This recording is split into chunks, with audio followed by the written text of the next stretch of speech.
गांव में एक अजीब सी दहशत फैली हुई थी। हर साल महाआरती के दिन गांव के पुरुषों को अपने जाल में फंसा ले जाती थी। उसकी कहानी सुनते सुनते लोग थक गए थे, लेकिन डर ने उनके दिलों में घर कर लिया था। सरकटी स्त्री की पहचान एक खूबसूरत लेकिन भयानक महिला के रूप में थी, जिसकी लंबी काली चोटी और चमकती आंखें थीं। कहते थे कि वह एक बार एक साधारण महिला थी, जिससे वह अपने शिकार को अपने पास बुला लेती थी। गांव के युवा वीरेंद्र ने कभी भी इस चुड़ैल के बारे में सच नहीं माना। उसने अपने दोस्तों के साथ मिलकर यह तय किया कि वह इस रहस्य का सामना करेगा। महाआरती का दिन नजदीक आ रहा था और वीरेंद्र ने अपनी योजना बनाई। वह अपनी बहन सुमिता को अपने साथ ले गया, जो हमेशा उसकी ताकत और साहस का स्रोत थी। जब रात का अंधेरा छाने लगा, वीरेंद्र और सुमिता गांव के मंदिर के पास पहुंचे। वहां उन्होंने देखा कि सभी लोग आरती करने में व्यस्त थे, लेकिन वीरेंद्र की आंखें उस ओर थीं जहां से सरकटी स्त्री का आगमन होने वाला था।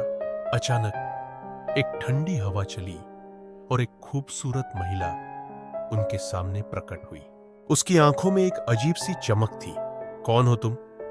वीरेंद्र ने साहस जुटाकर पूछा। मैं तुमसे खेलना चाहती हूं, वीरेंद्र, उसने मुस्कुराते हुए कहा। क्या तुम मेरे साथ आओगे? सुमिता ने भाई को चेताया, लेकिन वीरेंद्र ने उसकी बात नजरअंदाज कर दी।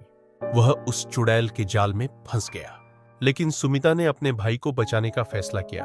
उसने अपने पास रखी एक पुरानी ताबीज निकाली, जो उनकी दादी ने दी थी। मैं तुम्हें नहीं जाने दूंगी, लेकिन ताबीज की चमक ने उसकी जादुई शक्तियों को कमजोर कर दिया। वीरेंद्र को होश आया